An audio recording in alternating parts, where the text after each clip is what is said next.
97 Lincoln Town Car doing the blend door actuator. You have to pull the dash. I tried pulling the airbag and going through there. There's absolutely no way you're going to get it out without doing this. First thing is, in order to get these trim pieces off, you have to pry out this black strip.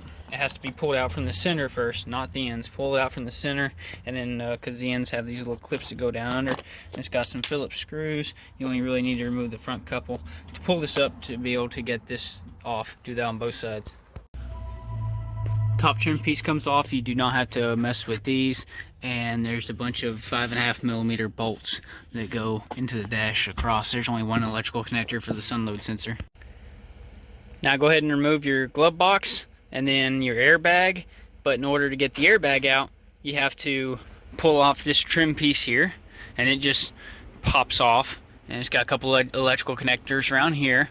That's the first trim piece that comes off that way, because the airbag has two screws right here along with the two bolts that go up from the bottom.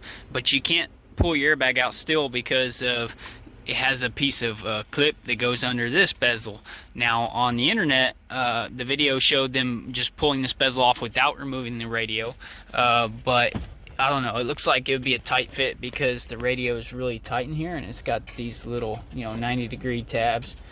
So I went ahead and removed the radio. I ended up breaking the radio as well, so you might try to do it without removing the radio, but it's got these that you have to stick into the radio and push outwards in order to push the pins in. But that's why I ended up breaking it, because what you're prying against is the actual plastic housing of the radio, and this thing's so old it just breaks the damn thing. But what you're doing is those pins, they go into here, and when you pry outward on there, it's prying against the radio, it's forcing these in, but that takes a lot of force, and I ended up having to put these in here and pull out while also pushing in on this with a screwdriver from the side. But regardless, you got to press in on this tab on both sides to pull this thing out of there. Also, you got to remove this bracket in order to pull the dash back. It's just a couple 10mm bolts right here, and then it's got another bolt 8mm up here on the firewall. Then when the radio slid out, you can go ahead and pop this back just enough to get the airbag out. When the airbag's out, then you're going to go ahead and pull the dash back. The only screws you got is a 10mm nut here, and then on the other corner you have a 15mm bolt down there. And then the other thing that's holding the dash is it has a bracket underneath the steering column that is a 13mm nut. You do not have to loosen the bolt. It swivels on the other end, but there is a right there, there's the nut, and it's for this bracket here, this fork bracket. So take that nut, swivel that down. That allows you to pull the dash backwards. I don't think you have to remove any of this, but you do need to remove, well, you're going to remove that little plastic piece on the bottom here anyways when you do that nut for the for that.